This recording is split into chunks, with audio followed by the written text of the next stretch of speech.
เคครับผมมารีแคปกันนะครับผมEP นี้น่าจะเป็นซีนของภูผาในการจะบอกว่าเป็นที่เราบอกแหละว่า EP แต่ละ EP มันคงเป็นเรื่องของแต่ละคนไปเนาะเพราะว่าจริงๆ EP นี้ก็ค่อนข้างจะแบบทุกคนเหมือนจะรุกหนักทุกคนเลยแต่จะเป็นก็เริ่มเปิดตัวชัดเจนแล้วว่าจะแบบมีเหตุผลบางอย่างที่การมาจีบมาแหละต้องจีบจริงจีบปลอมเหตุผลอะไรแต่ท่วงท่าลีลาในการจีบก็จะมาแต่ละคนไม่เหมือนกันอาจจะไม่เหมือนกันแต่ก็เหมือนกับคำว่าสิ่งที่อักพูดตอนแรกเหมือนกับเป็นพอยต์เหมือนกันนะว่าจะทำให้คิดได้ว่าแต่ละคนมันรู้จุดประสงค์อะไรอาจจะแบบว่าเหมือนว่าโยคงจะแบบว่าอยากจะให้ทีมบอลตัวเองประโยชน์นู่นนี่นั่นอะไรอย่างงี้ใช่ปะผลประโยชน์อะไรสักอย่างประมาณนั้นส่วนสายฟ้าพี่ชอบที่พี่บอกมาเลยว่าตอนที่บอกว่าพอเจอแม่ทำอาชีพนี้รู้เลยว่าสายฟ้าอยากจะเป็นแบบนักร้องหรือเปล่าใช่เป็นแบบทำค่ายเพลงอะไรอย่างเงี้ยก็เลยอยากจะแบบเข้ามาลุกหาตัวทิวไงตอนแรกก็ไม่เห็นจุดประสงค์ว่าสายฟ้าจะเข้ามาทำอะไรในกับทิวถูกไหมส่วนนาทีเนี่ยนาทียังไม่รู้ว่าจุดประสงค์นาทีคืออะไรไม่รู้เขาทำอะไรบ้างในสายงานในสายคณะเขาอะไรเงี้ยแล้วดูเหมือนเขาจะเกลียดกับภูผานะหลายทีแล้วที่เขามาฉากกันเองอ่ะคือไม่แน่ใจว่าภูผากับไม่รู้ว่านาทีจะรู้ไส้รู้พุงอะไรภูผาอยู่หรือเปล่าอะไรเงี้ยไม่รู้ภูผาจะเป็นแบบคือมันจะมีบทในเทรลเลอร์ที่เราเห็นภูผากับแม่เขาเราเลยไม่แน่ใจว่าภูผากับแม่เนี่ยจะมันมีเรื่องอะไรอีกเพราะเหมือนกับว่าที่บ้านมีปัญหาเรื่องแม่เรื่องเงินเรื่องเกี่ยวกับอะไรอย่างเงี้ยแหละเลยไม่แน่ใจว่านาทีรู้เรื่องอะไรมา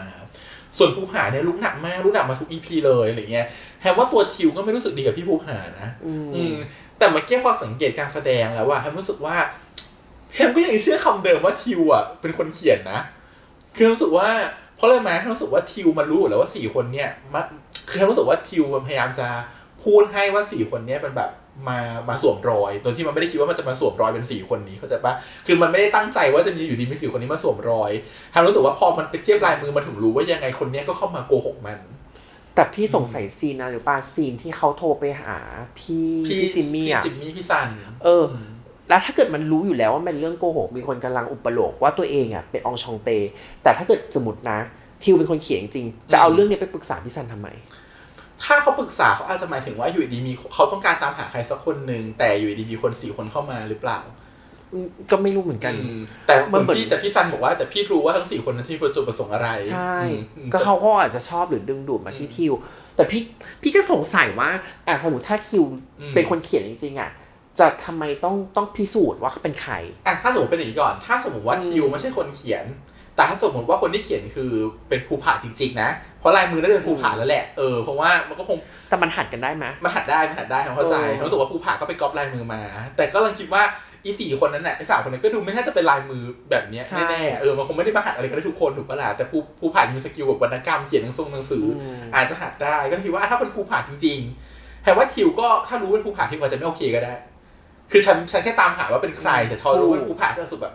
ไม่เอาแล้วอะไรเงี้ยเพราะว่าเรื่องเอาจริงๆมันผูกกันมันไม่ได้แน่นมากว่าเหมือนกับแค่เขียนตอบไม่กี่ประโยคมันคงไม่ได้มีความผูกพันต้องรักกันใช่มันไม่ได้เขียนมาเป็น10ฉบับเนื้อจดหมายแล้วก็เล่าเรื่องราวทำความรู้จักกันมาเจอในฉันเวลาฉันมีปัญหาพอดีมันก็รู้สึกว่าคนนี้เข้าใจฉันดูแลมันจะต่างกับตอนปลาบนฟ้าจะได้ไหมที่ปลาบนฟ้าจะมีการคุยแชทกันไปเรื่อยๆคุยไปเรื่อยๆเรามีอะไรก็ปรึกษาคนนี้เรื่อยๆเขาก็ให้คำปรึกษาเราตลอดเงี้ยจนคนนึงมาเป็นส่วนหนึ่งของชีวิตเราไปแล้วใช่จนเขารู้สึกว่าเฮ้ยคนนี้เราอาจจะรักได้เลยด้วยซ้ำอะไรเงี้ยแต่พอเขาเฉลยตัวมาว่าเป็นคนนี้เขาก็ยิ่งแบบแฮปปี้เข้าไปใหญ่แต่อันนี้มันเหมือนกับคุยกัน3ประโยคมันไม่รู้หรอกว่าใครอะไรมันยังไม่ได้ฮุกความรู้สึกได้ขนาดนั้นที่จะมาแบบแล้วแมทเทอร์ตรงไหนถ้าเกิดสมมตินะพี่ไฟเอาว่าสมมติอาภูผาก็ได้เป็นเอาชองเตตัวจริงแล้วยังไงก็รู้แล้วก็จบปิดจ็อบแล้วเขาอาจจะไม่ชอบบทที่พี่ภูผาอยู่แล้วแต่ต้นพอปิดจ็อบเลยฉันไม่เอาแล้วอย่างเงี้ยพอเป็นภูผาฉันก็จบฉันไม่เอาใครแล้วทั้ง4คนอะไรเงี้ยแล้วแต่ว่ามันจะมาช็อกตรงที่ว่าอยู่ดีภูผาก็บอกว่าฉันชอบเธอ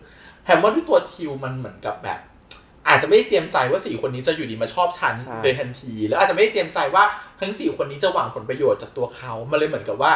อยู่ดีเขามาบอกชอบว่ะมันเลยให้แบบมีถ้าเขาไม่ได้มีเขียนจริงๆนะมันจะมีคำถามกับตัวเองว่าทำไมอยู่ดีเขามาชอบเราวะเพราะอะไรเขามาจีบเราอยู่อย่างเงี้ยใช่เพราะคนเราจะชอบหรือตกหลุมรักใครได้มันต้องมีเหตุผลเช่นเป็น love at first sight เห็นแล้วบอกคนนี้สเปคฉันหรือว่าคนนี้นิสัยดีหรือว่าเขาเคยช่วยเหลืออะไรหรือเขามีบุคลิกอะไรที่มันแบบโอ้โห shining มากแล้วอันนี้คือแบบฉันชอบแต่นี้มันยังไม่ได้เล่าขนาดนั้นใช่แต่ตอนนี้มันก็เลยเหมือนกับว่าถ้าคนถูกบอกชอบแบบนี้มันรู้สึกว่าฉันต้องทำยังไงฉันจะเป็นยังไงต่อหรือฉันต้องทำอะไรต่อมันเลยไม่ปรึกษาแต่ถามว่าการปรึกษามันก็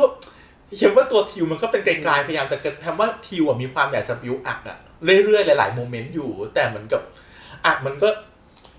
ไม่ชัดเจนอ่ะมันก็ชอบแต่มันก็ทำตัวเฉยๆไปเรื่อยๆเหมือนกันอะไรเงี้ยเพราะมันเขาก็มีหลายโหมดหลายซีนที่พยายามจะบิวอัก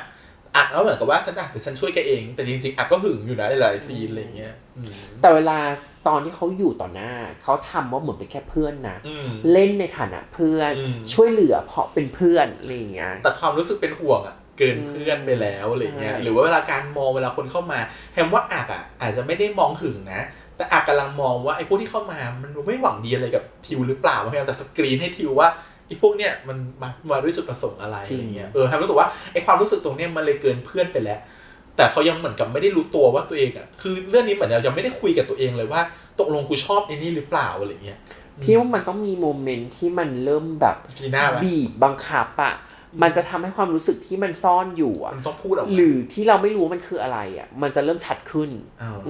แต่ EP หน้าเนี่ยถ้าจะจูบกันจริงๆผมว่ามันก็จะเปลี่ยนเลยนะคือถ้า EP หน้าคือครึ่งเรื่องแล้วใช่ไหมแล้วถ้าจูบกันจริงมันจะอารมณ์มันจะเปลี่ยนเลยนะคือความรู้สึกของตัวละครจะเปลี่ยนทันทีไงว่าตอนนี้กำลังก้าวสเต็ปไปเกินเพื่อนแล้วเพราะพอจูบแล้วมันจะเปลี่ยนแหละฉันว่ามันจะไม่ได้จูบแบบกูลองจูบประหลาดแล้วถ้าจูบกันจริงๆคือเปลี่ยนแล้วพอจูบแล้วนะมันก็จะมีซีนแบบแฟลชแบ็กวันนั้นที่เราจูบกับเขาครั้งแรกมันไม่ใช่ความรู้สึกแบบเพื่อนอะไรเงี้ยใช่ก็คงต้องเป็นแบบนั้นเพราะว่าเธอดูตอนการแสดงมองปากกันตลอดยิ่งทิวนี่มองปากอักตลอดเลยว่าอักจับไหล่เงี้ยก็คือจะเหมือนกับแบบมีความรู้สึกแบบคือคำว่าเขารู้สึกกับอักเกินไปแล้วแหละแต่เขาไม่รู้ว่าสิ่งนี้มันคืออะไรหรือเขายังไม่นิยามในสิ่งนั้นอะไรเงี้ยหรืออาจจะนิยามแล้วว่าชอบอักแต่เมื่อไหร่อักจะบอกชอบกูสักทีเพราะกูไม่อยากบอกชอบก่อนอะไรแบบนั้นน่ะนี่แหละพี่ว่ามันไม่รู้จะไปทางไหนนะแต่พี่ว่ามันคือความรู้สึกของคนสองคนที่ยังไม่ยอมพูดความจริงออกมาอักกับทิวอักกับทิวยังไม่ยอมบอกความจริงกันแล้วแกก็พอระหว่างที่มันจะเกิดความรักเนี่ยมันกลายมันมีพวกนี้เข้ามาให้มาวุ่นวายกับความรู้สึกของตัวเองในชีวิตแล้วพวกนี้ก็ต้องเข้ามาปั่นป่วนนู่นนี่นั่นอะไรเงี้ยแต่อ่านน่ะ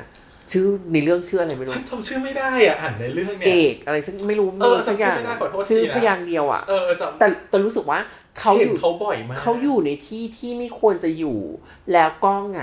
มีจับเขาบ้างไม่จับเขาบ้างแต่มันเหมือนมันต้องมีเหตุผลว่าทำไมและมีทุกฉากใช่มันต้องมีเหตุผลสิว่าอีคนเนี้ยมันต้องเป็นใช่มันมาทำไมหรือจริงๆมันเป็นเหมือนแบบแม่ทุนหัวที่เป็นแบบนางฟ้าหรือแบบกรรมเทพหรือเปล่าไม่รู้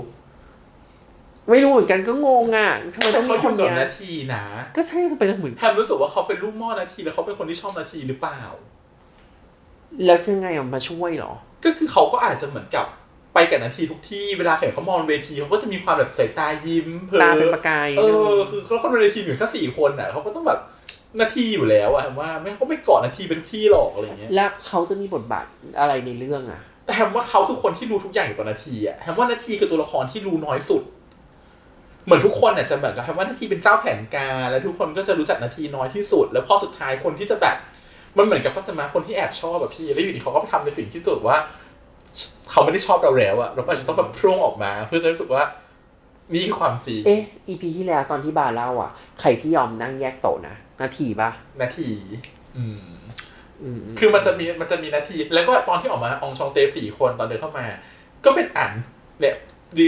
นในห้องสมุดอยู่ในห้องสมุดฉันรู้สึกว่ามันเป็นอะไรเกี่ยวกับนาทีนั่นแหละแต่อาจจะเหมือนกับเป็นคนที่กุมความลับของนาทีไว้แล้วก็ปล่อยนาทีทำสิ่งนาทีทำไปพอมาถึงจุดนึงเขาจะรู้สึกว่า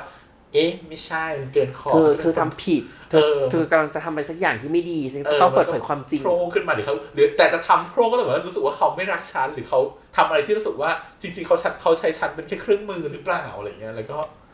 พูดออกมาคือไม่รู้นะแต่คิดว่าเขาไม่ได้มีบทที่จะมาหาทิวกับอักแต่น่าจะเป็นฝั่งนาทีมากกว่าอะไรเงี้ยคล้ายๆกับต้นกับวายโยต้นก็คือแต่ต้นคงไม่ได้ชอบวายโยหรอกแต่มันก็คงจะเป็นเพื่อนสนิทแล้วก็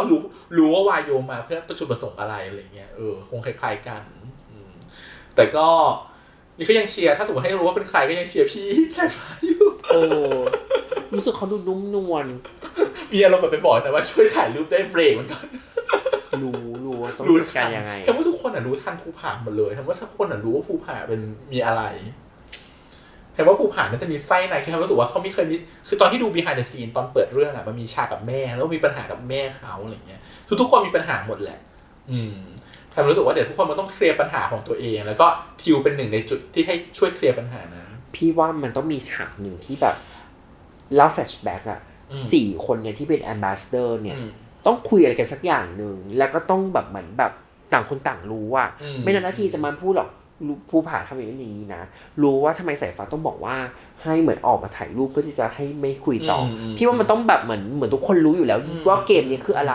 ต้องการจะเล่นเพื่ออะไรแต่ว่าคนที่จะช่วยทิวในการหาคำตอบว่าคือตัวอักรู้สึกตัวอักก็จะเป็นคนที่สกรีน4คนนี้ออกไปหมดเลยแต่เขาจะทำยังไงให้สกรีนใน4คนนี้ออกไปทีละคนอะไรเงี้ยแล้วสุดท้ายก็เหลือตัวเขาอย่างนึงที่เคยชอบคือฉันชอบครอบครัวของตัวทิวรู้สึกว่าเขาดีไซน์ครอบครัวเป็นครอบครัวที่แบบอบอุ่นดีนะรู้สึกว่าเป็นพ่อที่เข้าใจลูกแม่ที่เข้าใจลูกแล้วชอบที่เขาดีไซน์ตัวละครพ่อแม่เป็นนักธุรกิจอ่ะคือพ่อก็ทำแบบมหาลัยทำธุรกิจใช่ไหมแม่ก็ทำธุรกิจอย่างเงี้ยแล้วเขาไม่รู้ว่าเป็นผู้บริหารน่ะที่จะเข้าใจว่าทำแบบไหนถึงจะโอเคลูกควรเป็นแบบไหนถึงจะโอเคแต่ก็ไม่ได้ขนาดชี้นำว่าลูกต้องเป็นแบบนั้นคือเหมือนบอกว่าไม่ให้ทำแต่รู้ว่าลูกจะทำอ่ะลองทำดูแต่มันก็จะมีเปอร์เซ็นต์ที่ไม่สำเร็จนะเป็นเหมือนสายบริหารและคนเป็นคนพ่อแม่ที่มีงานเยอะแต่ก็ชอบที่ครอบครัวมันอบอุ่นอ่ะคือรู้สึกว่าเขาจะให้เวลากับลูกมากกว่าพิเศษอะไรเงี้ยไม่ใช่งานเยอะเขาไม่ได้บังคับแล้วเขาก็ไม่ได้บอกว่าลูกต้องทำอะไรแล้วก็พร้อมที่จะซัพพอร์ตแล้วก็นั่งกินข้าวด้วยกันถึงแม้บ้านจะอยู่กันแค่3คนแต่ก็ดูอบอุ่นอบอุ่นมากถึงแม้โต๊ะกินข้าวจะใหญ่มากก็ตามแต่มันดูอบอุ่นมากรู้สึกว่าชอบแบบซีนอะไรแบบนี้แต่พี่รู้สึกว่างานเนี้ยไม่ตอบโจทย์การที่จะหาคนมาเรียนใช่ไม่ตอบมันเหมือนกับโอเคมันก็เป็นฟันแฟร์ที่คนอยากจะมาเอนจอยมาทำนู่นทำนี่แต่สุดท้ายแล้วมันไม่ได้มีแวลูอะไรที่ฉันจะต้องเปลี่ยนเมเจอร์มาเรียนวรรณกรรมแค่ว่าสิ่งที่พอยที่เขาพูดในเรื่องที่เขาอยากจะดึงขึ้นมาว่าคนไม่อ่านหนังสือใน iPad เนี่ยอะไรหมดแล้วที่ไม่ได้มานั่งจับกระดาษแล้วอะเห็นว่าแทนที่จะให้คนรู้สึกอยากรักการอ่านมากขึ้นนะมันต้องทำให้รู้สึกคนอยากจะเรียนวรรณกรรมเหมือนที่เราพูดกันใน EP ที่แล้วว่าเรียนเพื่อทำอะไร value มันต้องมี value ให้คนก่อนถ้าคุณแค่รู้สึกว่ามันเป็นสิ่งที่คุณชอบมันเป็นอดิเรกอะมันอาจจะไม่ได้มีความหมายมากพอเพราะสุดท้ายวรรณกรรมไม่ได้มาการอ่านหนังสือแต่วรรณกรรมมันต้องตอบโจทย์อะไรบางอย่างเพราะอ่านหนังสือในกระดาษหรือใน iPad มันคือการอ่านหนังสือเหมือนกันมันไม่ใช่การมันแต่ละคนอาจจะชอบจับกระดาษคนอาจจะไม่ชอบจับกระดาษแต่สุดท้ายแต่สุดท้ายจุดประสงค์มันคือการให้คนอ่านคนทำให้คนอ่านมากกว่านี่คือวรรณกรรมถูกบางคนอ่านเพื่อฆ่าเวลาบางคนอ่านเป็นงานอดิเรกบางคนอ่านเพราะว่าชอบเอนเตอร์เทนเพราะรู้สึกว่าชีวิตมันขาดรสชาติแบบนี้อยากได้จากการอ่านอะไรอย่างเงี้ยแต่ทีนี้ก็ต้องชมนะความเอาตัวละครมาแกงกันใส่ชุดสงสารอ่ะคือมันจะสงสารใครที่สุดไม่สงสารฟุกที่ไม่เป็นโมโมทาโร่อะแล้วต้องเป็นตาเป็นยายไม่พอแล้วออกมาเอากีตาร์ปิดโป๊อยู่คนเดียวอ่ะอีกคนนึงใครรู้ไหมฟอสอ่ะที่เป็นโมนาลิซาจะแล้วก็ดูใครวะ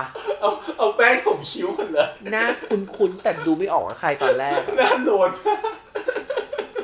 ก็ช่างสรรหาทำมาแต่ละคนโอเคครับผมประมาณนี้ครับผมกับออนซองเตนนะครับผม EP ที่4แล้วนะครับ EP ที่5เขาจะจูบกันแล้วจริงๆมีภาพโปรโมทมาแล้วว่าจูบกันไงเพราะฉะนั้นคิดว่าจูบกันแน่นอน EP แต่น่าจะคิดว่าอยู่เบรกสุดท้ายเลยอ่ะคือแอมกำลังมองว่าถ้าจูบกันมันจะไปยังไงต่อเดี๋ยวค่อยมาคุยกัน EP หน้าดีกว่าว่าถ้าจูบกันแล้วเป็นยังไงต่อแต่ผมรู้สึกว่ามันต้องจูบกันแล้วแน่ๆมันแบบสุดๆไปเลยอะไรเงี้ยถือว่า EP เรื่องที่เขาขายอยู่นะคืออารมณ์แบบฉันรีบปล่อยเลยนะไม่แต่พอจูบมันปุ๊บเดี๋ยวมันจะตั้งคำถามเลยว่าความรู้สึกเราคืออะไรใช่แล้วก็เพลงของฟลุ๊กเหมือนยังไม่ได้ปล่อยเหมือนยังเก็บไว้อยู่ยังไม่ได้ใช้พี่ว่ามันจะต้องเป็นเหมือนจังหวะที่เราเริ่มรักใครละเริ่มอยากจะบอกความรักกับเขาแล้วก็เพลงเข้ามาใช้หรืออาจจะเป็นตอนที่โมเมนต์ของฟลุ๊กเรื่องของสตอรี่ฟลุ๊กอาจจะค่อยเอาเพลงนี้ขึ้นมาใช้นั่นนะโนโอเคครับขอบคุณทุกคนที่มาติดตามกันด้วยนะครับผมฝากกดไลค์กดแชร์ Subscribe ด้วยแล้วก็4ช่องทาง YouTube Instagram Twitter แล้วก็ Facebook ครับวันนี้ไปก่อนแล้วนะครับบ๊ายบาย